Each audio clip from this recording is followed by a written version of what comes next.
Assalamualaikum warahmatullahi wabarakatuh. Di video sebelumnya melakukan perjalanan dari makam Sunan Kudus menuju makam Sunan Muria. Dan alhamdulillah hari ini kami masih mempunyai kesempatan untuk melanjutkan perjalanan ziarah kami ke makam Wali Songo. Ya, kita akan langsung saja, gak usah tanpa basa-basi, kami akan melanjutkan cerita perjalanan ziarah kami. Dikala itu setelah menunaikan sholat berjamaah di masjid, rombongan kami dari Majelis Darussolihin bersiap melanjutkan perjalanan menuju makam Sunan Muria. Dengan hati penuh syukur dan semangat kebersamaan, kami berjalan sambil melantunkan sholawat sepanjang jalan. Sesampainya di kawasan makam, udara terasa sejuk. Pegunungan Muria menyambut kedatangan kami dengan penuh khidmat. Kami melangkah menuju makam Sunan Muria, salah satu wali penyebar agama Islam di tanah Jawa. Di sana kami berdoa bersama, memohon keberkahan, ampunan, dan keteguhan iman. Suasana terasa begitu tenang dan haru. Doa-doa yang dipanjatkan seolah mengalun lembut bersama semilir angin pegunungan. Setelah berziarah, kami saling bersalaman dan berfoto bersama sebagai kenangan dari perjalanan spiritual yang penuh makna ini. Setelah menunaikan doa di makam Sunan Muria, kami bersiap untuk turun kembali dari puncak Gunung Sunan Muria. Kabut tipis masih menyelimuti jalan setapak ketika kami menarik ojek yang sudah menunggu di depan gerbang makam. Suara mesin motor bercampur dengan desir angin pegunungan. Jalan menurun tajam, berliku membuat kami harus berpegangan erat pada jok ojek agar tidak terjatuh. Namun di balik rasa was-was itu ada juga keindahan yang sulit dijelaskan. Pepohonan hijau, kabut yang perlahan tersibak, dan udara sejuk yang seolah membawa ketenangan batin. Sesampainya di bawah, kami beristirahat sejenak sambil menikmati segelas kopi di warung kecil.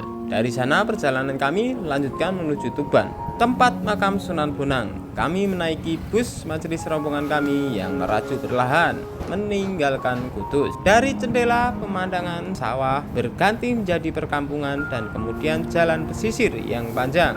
Suara deru mesin bus dan hembusan angin laut menemani kami sepanjang jalan. Menjelang sore, bus akhirnya tiba di Tuban. Matahari mulai condong ke barat, memantulkan cahaya keemasan di permukaan laut.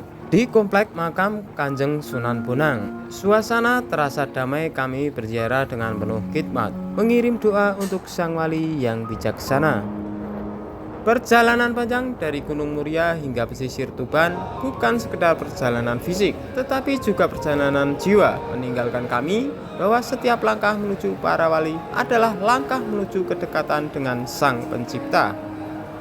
Syekh Maulana Maktum Ibrahim, atau dengan sebutan yang lebih masyhur adalah Kanjeng Sunan Bonang, salah satu dari wali Songo, pembawa cahaya Islam di tanah Jawa.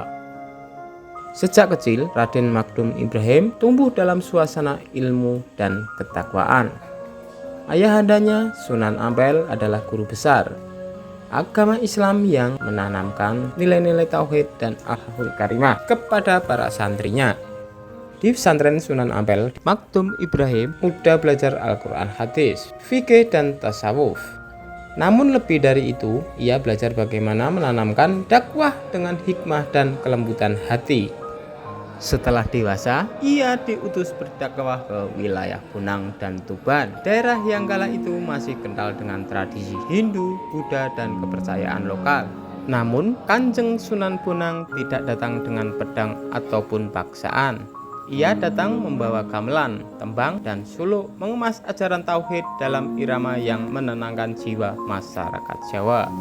Salah satu karyanya yang terkenal adalah Tombok Ati, sebuah tembang yang hingga kini masih sering disenandungkan oleh umat Islam Nusantara. Melalui syairnya yang lembut, ia mengajarkan bahwa hatinya hanya bisa tenang dengan mengingat Allah dan menjauhi maksiat. Kanjeng Sunan Bonang juga dikenal sebagai guru dari Sunan Kalijaga, seorang tokoh yang semula hidup dalam kegelapan duniawi, namun kemudian menemukan cahaya iman di bawah bimbingan beliau, Kanjeng Sunan Bonang. Dengan penuh kesabaran, Kanjeng Sunan Bonang membimbing muridnya itu hingga menjadi wali besar pula. Dakwah Sunan Bonang tidak hanya mengislamkan banyak orang, tetapi juga mengharmoniskan budaya dan agama, menanamkan bahwa Islam dapat hidup berdampingan dengan kearifan lokal selama tidak bertentangan dengan tauhid.